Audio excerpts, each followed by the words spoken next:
There is absolutely no doubt that there was 5 people involved in the murder and robbery at Lordship Credit Union. That is unchallenged and it is fact.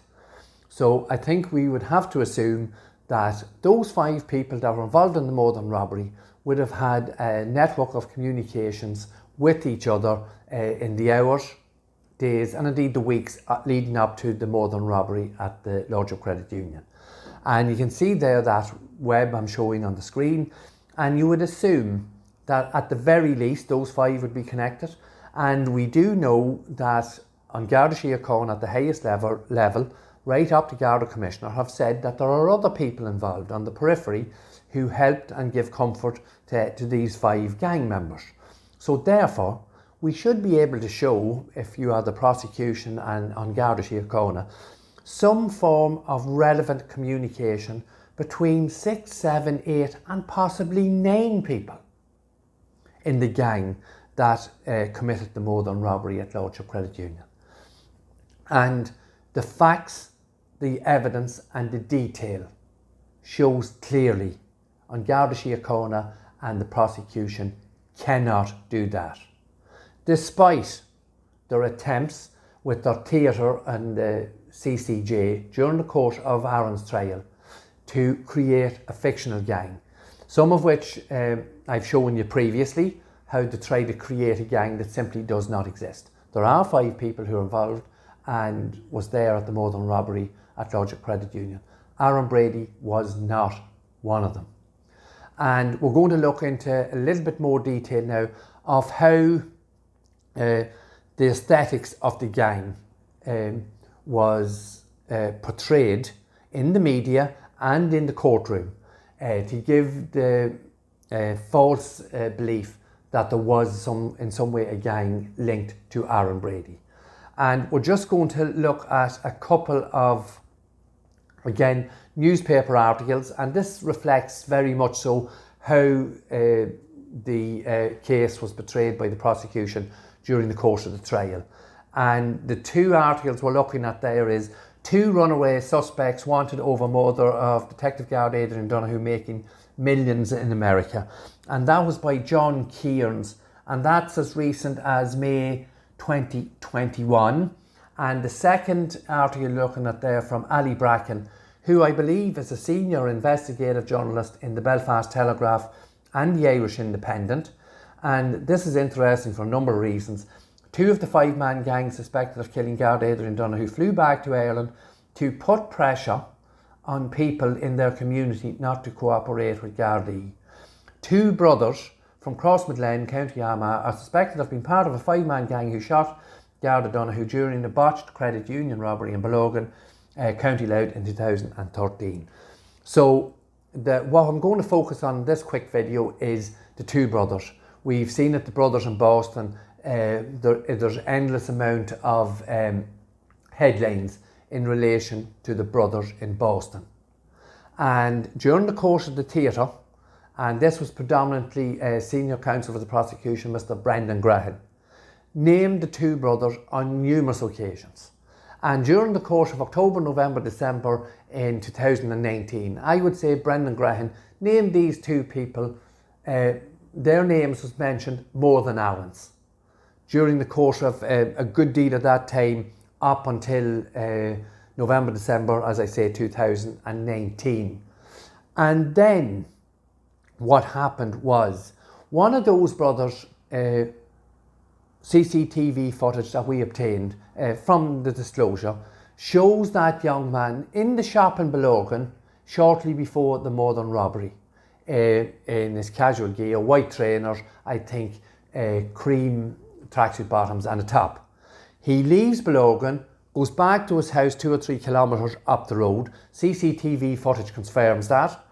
And he does not leave that house until after 10 p.m. And indeed, there was testimony given that he was in that house at the time of the murder and robbery. So we have a scenario here where we had all this brothers in Boston, 2 brothers have ran away, and all this type of media coverage. Yet, when the prosecution, I think, became aware that we had discovered, again through the due diligence of Aaron and the junior counsel, who went through the myriad of disclosure and CCTV footage, it's simply impossible for one of those brothers to have been at the credit union car park. Simply impossible. But there's a little bit more to this, because the brother that has sort of faded away out of the picture now would have been the ideal candidate for this man here, 6'1", which is obviously the man who shot and murdered Detective Garda Adrian Donoghue. And we have proven, I think beyond any doubt, Aaron Brady cannot be the man. Aaron Brady is nowhere near 6'1". And because the prosecution did not bring forward this second brother, who, as I say, he would fit that description, they knew, both Garda Kenna, the prosecution, at all levels, on Garda Síochána, intelligence analysis, Mr. McGooey, he would have been fully aware of that CCTV footage. And again, I quickly flick up the silence chart. That young man's phone is not on that silence chart for some reason. And again, it is something that I have to be very careful with because of upcoming trials. But obviously, it's something that will come to the fore, hopefully in the very near future. So it's very simple.